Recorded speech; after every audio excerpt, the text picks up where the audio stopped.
આપી દઈશ. આપી દેશે? મળી જશે? એટલે શું ભીખમાં આપેલા ટુકડા લેવાના છે મારે?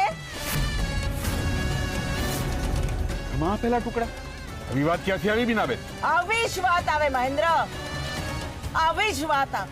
સાહિલ, અરુણ, અનુશ્રી એ લોકોને કાંઈ પણ જોઈતું હોય તો કંઈ પણ વિચારવાની જરૂર નથી.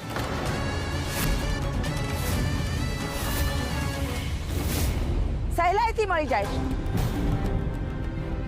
તો શું મારી દીકરીઓને જમાઈએ શું ગુનો કર્યો? હા બીનાબેન, કોઈ જ ગુનો નથી કર્યો. સાહિલ અત્યારે આપણા બિઝનેસનું એકાઉન્ટ હેન્ડલ કરે છે, એટલે રૂપિયાનું ડીલ જ કરે છે. અરુણ તો ભણે છે ને સાથે સાથે ભણતા ભણતા એ સાહિલને હેલ્પ કરીને બિઝનેસ શીખી રહ્યો છે. ને રહી વાત અનુશ્રી, એનો તો કોઈ સવાલ જ ઉભો નથી થતો. અનુશ્રી તો પ્રિન્સેસ છે, મારી પ્રિન્સેસ.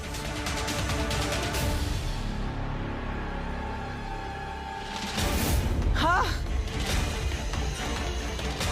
હા, તારી અનુશ્રી પ્રિન્સેસ છે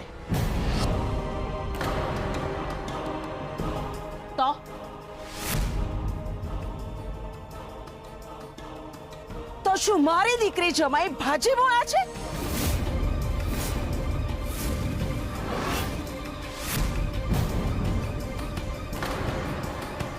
હા બેન. પપ્પા એક મિનિટ. ભાઈ અત્યારે અહીંયા આ બધી આર્ગ્યુમેન્ટ કરવાની શું જરૂર છે? હા, ઘરમાં લગ્નનું વાતાવરણ છે અને ઘણાય કામ બાકી છે. હા મમ્મી, આપણે હમણાં અનુશ્રીના મેરેજ પર ફોકસ કરીએ ને. અને અમને જે જોઈએ છે મામા અમને આપે જ છે. અને રહી વાત બિઝનેસની, તો બીજાના આધારે પોતાના બિઝનેસના પાયા ના નંખાય. જાતે કમાઈને પૈસા ભેગા કરવાના હોય.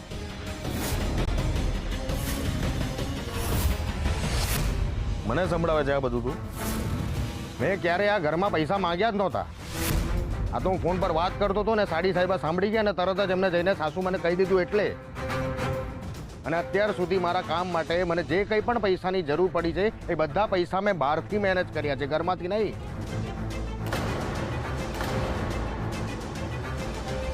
એટલે છે ને ખાલી ખાલી મને સંભળાઈશ નહીં આ બધું. હા નુપુ, બનેવીલાલે જે કહ્યું એ સાચું છે. અને એ કંઈ કહે છે એમાં ખોટું શું છે? હે, ખોટું શું છે બોલો? પ્લીઝ શાંત થઈ જાઓ.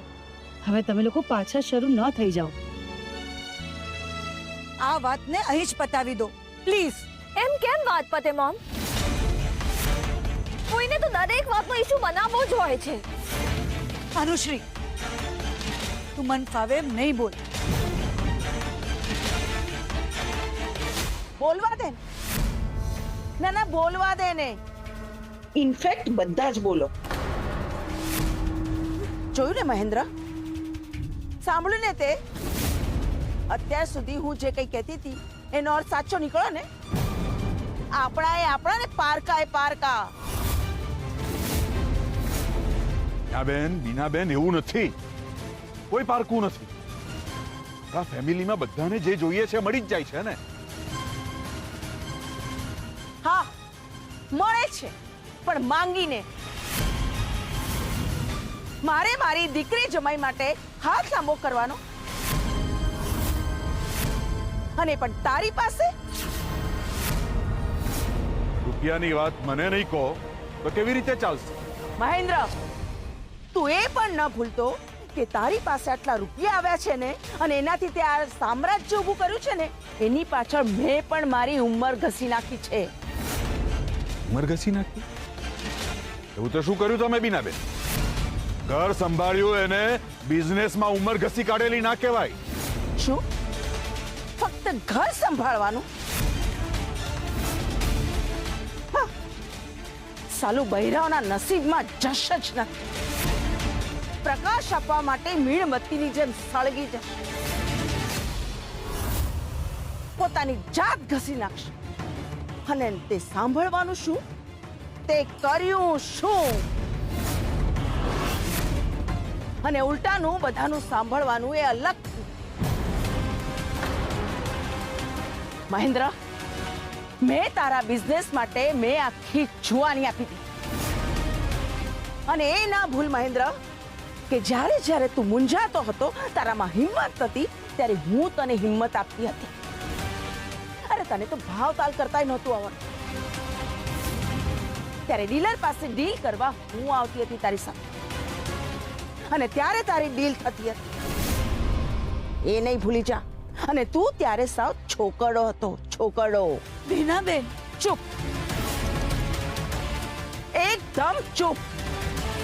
તને અહીંયા ભર્યું ભાણું મળ્યું છે ને એટલે તું અહીંયા આવી છું, પણ હું તારો ભૂતકાળ હજી સુધી ભૂલી નથી. બસ બીનાબેન, બસ.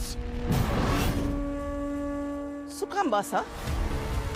શું કામ બસ? બોલીશ, આજે તો હું બોલીશ, અને તારે સાંભળવું પડશે. અરે તારી પાસે જ્યારે ટિકિટના પૈસા નહોતા ને ત્યારે મેં ફ્લાઇટની ટિકિટ કરી આપી, અને કેવી રીતે કરી આપી હતી ને એ મારું મન જાણે છે. અને તું પણ બહુ સારી રીતે જાણે છે.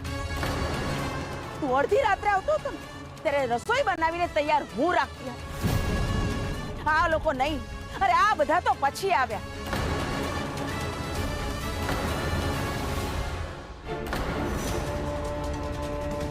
એ 25 વર્ષ પહેલાનો મહેન્દ્ર યાદ કર.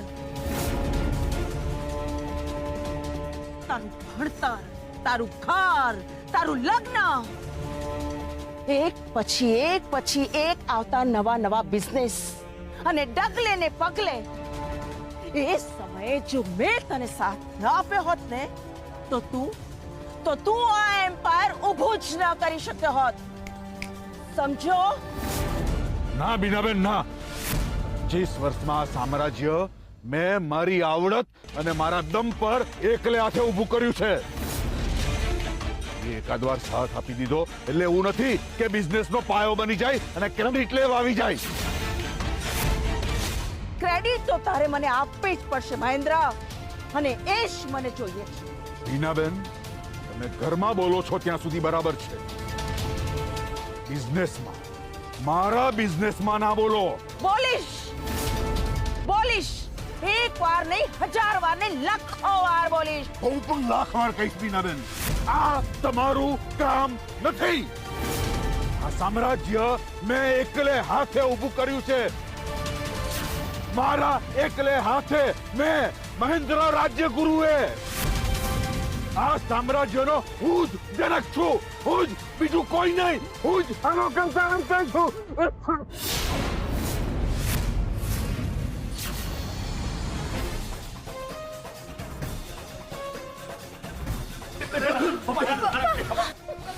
મહેન્દ્ર, મમ્મી જો ને પપ્પાને શું થયું. પાણી લઈને આવ ને. હા મમ્મી, હું લાવું છું. કોઈ ડોક્ટરને ફોન કર્યો ને? પાણી. અરે આમને હવા આવવા દો. બધા પાછળ જાઓ, માથે ના ઉભો, પાછળ જાઓ, પાછળ જાઓ. પાણી આપો. મહેન્દ્ર, પપ્પા ઉઠો ને. મહેન્દ્ર, આંખો ખોલો. શું થયું તમને? મમ્મીજી પ્લીઝ સંભાળો તમારી જાતને. બાબે જુઓ ને પપ્પાને શું થયું છે. મહેન્દ્ર, ભાઈ બસ હવે છે ને, મહેરબાની કરીને પ્લીઝ કાંઈ ના બોલતા. સાહિલ, મમ્મીને કઈ કહેવાની જરૂર નથી. અરે સાડી સાહેબા, હમણાં ઝઘડો કરવાનો સમય નથી. ચાલો ચાલો ચાલો ચાલો સાસુમાં ચાલો.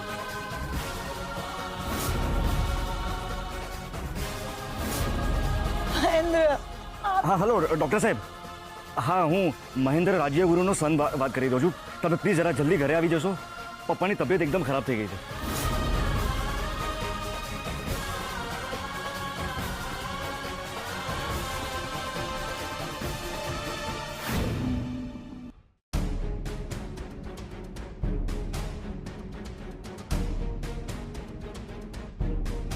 તમે છે ને મોબાઈલમાં ડાચા રાખીને ગેમો ટીચા કરો. મેં તો ના જ પાડી હતી કે નવી નવી ગેમો મોબાઈલમાં ડાઉનલોડ કરશો નહીં, પણ તમારી આદત સુધરે તો ને. ધૂળને ઢેફા ગેમ રમું? આ ઇલેક્શનને લાગતી કોઈ ખબર હોય ને ઈ જોઈ રહ્યો છું. આખા ગામની ખબર રાખો છો ને, થોડી ઘરની ખબર રાખતા જાઓ. લે, ઘરની એવી તો શું ખબર છે કે આ મનોહરને ખબર ન હોય? ઉપર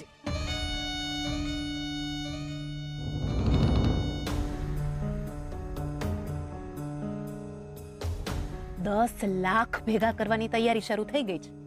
હા, એટલે હવે આપણે તૈયારી શરૂ કરી દેવી પડશે. કેવી તૈયારી? આપણું જીવન આપણી રીતે જીવવાની તૈયારી.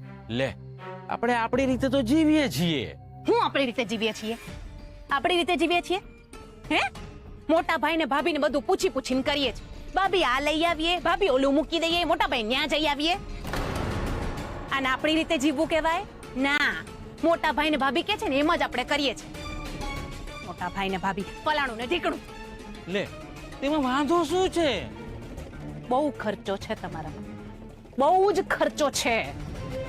હવે છે ને આપણે મોટા ભાઈ કે ને એમ નથી કરવાનું. હવે આપણે આપણી રીતે જીવન જીવવાનું.